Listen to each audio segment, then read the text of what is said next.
Hello और इस खास विश्लेषण में आपका स्वागत है।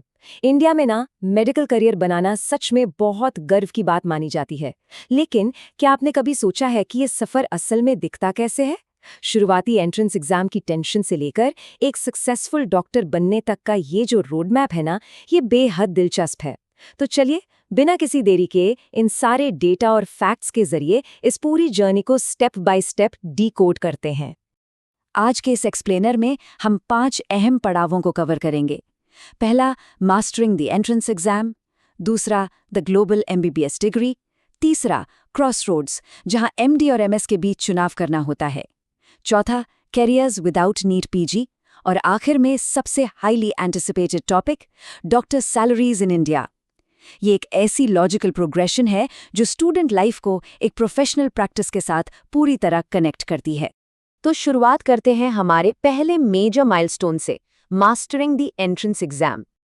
आप सब जानते हैं कि इंडिया में मेडिकल फील्ड का दरवाजा नीट यूजी के जरिए खुलता है। पर क्या आपने इस कम्पिटिटिव एग्जाम के नंबर्स को ध्यान से देखा है? इस एग्जाम का सबसे बड़ा हिस्सा है बायोलॉजी। ये अकेले पूरे एग्जाम का 50% हिस्सा कवर करता है, यानी सीधे सीधे 360 मार्क्स। एक टॉप रैंक लाने के लिए इस सब्जेक्ट में प्रैक्टिकली परफेक्ट होना एब्सोल्युटली क्रूशियल है। अब इन 360 मार्क्स को हासिल कैसे किया जाए, इसकी एक बिल्कुल क्लियर स्ट्रैटेजी है।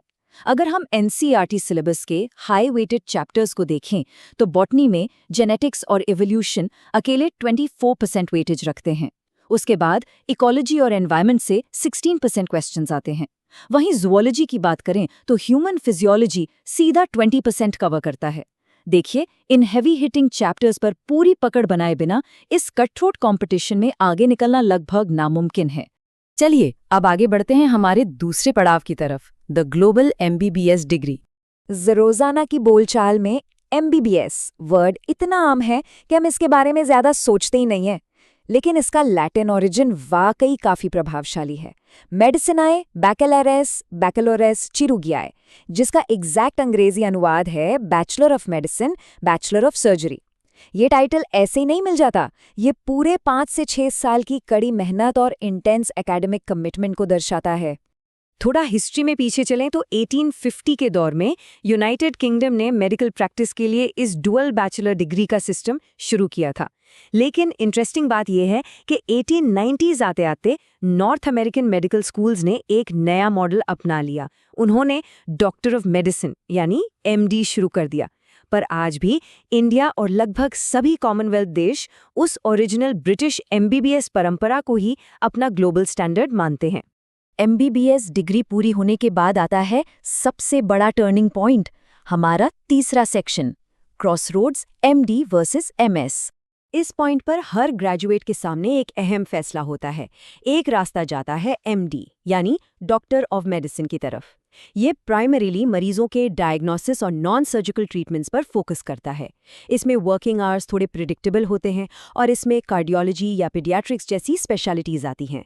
वहीं दूसरा रास्ता है एमएस यानी मास्टर ऑफ सर्जरी।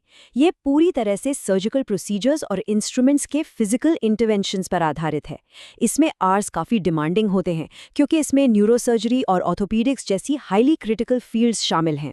अब आते हैं एक ऐसे टॉपिक पर जिसकी चर्चा थोड़ी कम होती है, पर यह है बहुत ज़रूरी, section 4, careers without NEET PG. सच्चाई ये है कि पोस्ट ग्रेजुएट स्पेशलाइजेशन का सफ़र आसान नहीं है। अगर हम नंबर्स पर गौर करें तो इंडिया में हर साल नीट पीजी के लिए सिर्फ लगभग 73,000 सीट्स ही अवेलेबल होती हैं, जबकि एग्जाम देने वाले डॉक्टर्स की संख्या तो लाखों में होती है। ये स्टार्क मैथमेटिकल रियलिटी साफ बताती है कि हजारों हाईली क्वालिफाइड कैंडिडेट्स के लिए इस ट्रेडिशनल सिस्टम में सीट्स ही नहीं बचती हैं। और यही वजह है कि हेल्थ केयर इंडस्ट्री में अब एक बहुत बड़ा शिफ्ट आ रहा है। हॉस्पिटल्स अब सिर्फ और सिर्फ पीजी डिग्रीज के पीछे नहीं भाग रहे हैं। उन्हें ऐसे प्रोफेशनल्स चाहिए जो फुली स्किल्ड हों और पहले ही दिन से ऑन ग्राउंड रिजल्ट्स दे सकें। यानी ट्रेडिशनल पोस्ट ग्रेजुएट डिग्रीज के मुकाबले अब प्रैक्टिकल और specialised hands on clinical skills को सबसे आगे रखा जा रहा है। इसका नतीजा क्या निकला? बिना नीट पीजी रैंक के भी कई हाई पेइंग क्लिनिकल रोल्स सामने आ रहे हैं। जैसे एक इन्फेक्शियस डिजीज एसोसिएट साल का 12 से 15 लाख रुपए तक कमा सकते हैं। इसके अलावा critical care, emergency medicine, telemedicine और क्लिनिकल रिसर्च ऐसी फील्ड्स है जहां बेहतरीन सैलरी पैकेजेस मिल रहे हैं। और इनका सबसे बड़ा फायदा ये है कि इन रोल्स में सिर्फ 6 से 18 महीने की स्पेशलाइज्ड ट्रेनिंग लगती है, जिससे कैंडिडेट्स तेजी से वर्कफोर्स में एंटर कर सकते हैं। और अब हमारा आखिरी और शायद सबसे ज्यादा वेट किया जाने वाला topic, section 5, doctor salaries in India. एक डॉक्टर की प्रोफेशनल अर्निंग जर्नी शुरू होती है एमबीबीएस इंटर्नशिप से, पर यहाँ स्टाइपेंड्स में एक भारी स्टेट बाय स्टेट अंतर देखने को मिलता है। दिल्ली के गवर्नमेंट कॉलेजेस में स्टाइपेंड करीब 30,000 रुपए महीना है, जबकि यूपी के गवर्नमेंट कॉलेजेस और प्राइवेट कॉलेजेस का एवरेज सिर्फ 18,000 के आसपास रहता है। तो प्रैक्टिकली आपकी लोकेशन और इंस्टीट्यूशन शुरुआती आमदनी को पूरी तरह से तय करते हैं। लेकिन जब एक डॉक्टर लेवल 10 गवर्नमेंट हॉस्पिटल में ड्यूटी शुरू करता है तो इक्वेशन पूरी तरह बदल जाती है।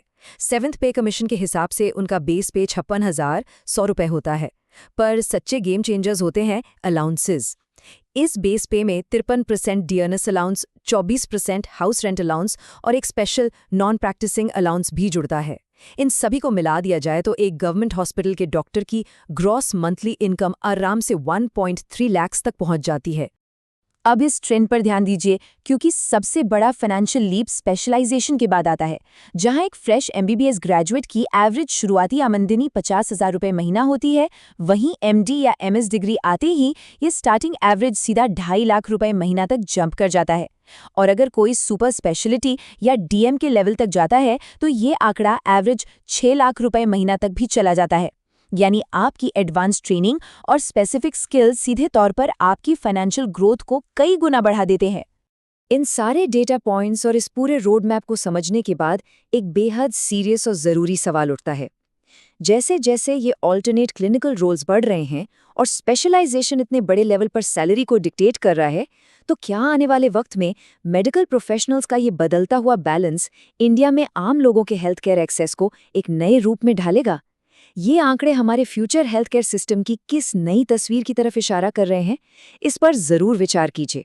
इस खास विश्लेषण में मेरे साथ बने रहने के लिए बहुत बहुत धन्यवाद।